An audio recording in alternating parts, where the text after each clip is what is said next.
એટલે કે ચક્કરગઢ રોડ અને પટેલ સંકુલ. પટેલ સંકુલમાં અનેક દીકરીઓ પોતાનું ભવિષ્ય નિર્માણ માટે બહાર ગામથી અહીંયા સંકુલમાં અભ્યાસ અર્થે આવે છે. પણ આ સંકુલ વિસ્તારમાં લુખ્ખા તત્વોનો, અસામાજિક તત્વોનો ત્રાસ વધ્યો છે. ત્યારે જિલ્લાના કર્મનિષ્ઠ આગેવાન એવા પૂર્વ મંત્રી, પૂર્વ ધારાસભ્ય બાપુ ઉંધાડે મુખ્યમંત્રીશ્રીને ધારદાર રજૂઆત કરી, ધગધગતો પત્ર લખ્યો અને કાર્યવાહી કરવાની માંગ ઉઠાવી. અમરેલી શહેરમાં જે ચક્કરગઢ રોડ ઉપર પટેલ સંકુલ આવેલ છે, આ પટેલ સંકુલના પ્રમુખ છે મનુભાઈ ઠુમર. તો મનુભાઈ ઠુમરની મારી સમક્ષ રજૂઆત હતી કે ઘણા વર્ષો પહેલાં અમરેલીના એસપી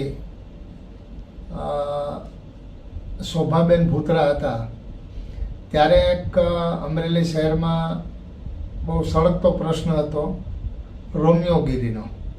એટલે કે અસામાજિક લોકો સ્કૂલ કોલેજનો સમય થાય જ્યારે સવારે આવવાનો અને બપોરે કે સાંજે જ્યારે સ્કૂલ કોલેજ છૂટે તો આ રોમિયાઓ અવારનવાર ત્યાં છેડતીઓ અને બાકીના અણછાજતા વર્તનો કરતા હતા.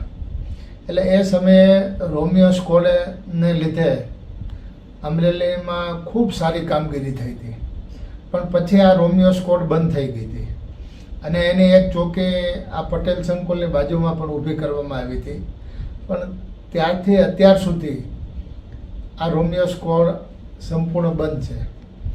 અને આ ઉપરાંત મને શહેરના અનેક વેપારીઓ, નોકરિયાતો અને સજ્જન લોકોએ, ઘણા લોકોએ પણ મને રજૂઆત કરેલી કે આ રોમિયો સ્કોડ પાછી શરૂ થાય અને જેને લીધે આ શહેરની અંદર જે આ સ્કૂલ કોલેજના સમય દરમિયાન એ ખાસ કાળજી રાખે. અને આ ઉપરાંત 24 કલાક આ રોમિયો સ્કોડની કામગીરી રહે. કારણ કે ત્યારે એક જીપ ફાળવેલી હતી, મહિલા પોલીસો પણ ફાળવેલી હતી અને જેનું ખૂબ સારું પરિણામ આવ્યું હતું.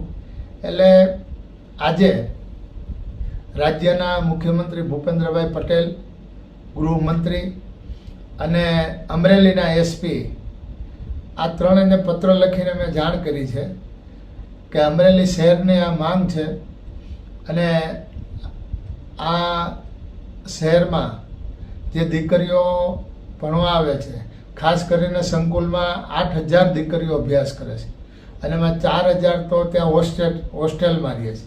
એવી રીતે બધી કોલેજોમાં જ્યાં જ્યાં જરૂર પડે તો આ રોમિયો સ્કોડ શરૂ થાય અને કાયમી ચાલુ રહે.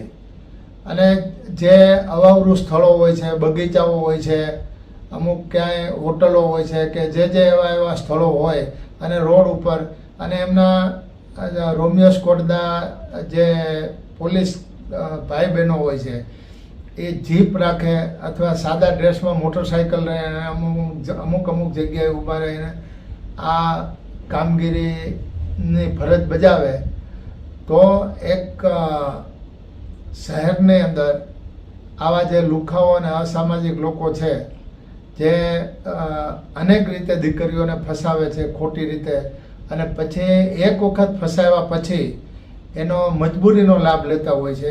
ઘણી વખત એના ઓડિયો વિડીયો શૂટિંગ પણ લઈ લેતા હોય છે અને એક દીકરીને ફસાવ્યા પછી બીજીને ફસાવવા માટે એને પાછા મજબૂર કરતા હોય છે. એટલે આવા બનાવો ન બને અને જે બનાવો બન્યા છે એમાં આબરૂના પ્રશ્નને લીધે ઘણા લોકો ક્યાંય ફરિયાદ પણ કરતા હોતા નથી અને જાહેર પણ કરતા હોતા નથી. ત્યારે એક શહેરની અંદર આ સ્કોડ કાયમી ચાલુ રહે અને શરૂ થાય એના માટેની મેં રજૂઆત કરી છે.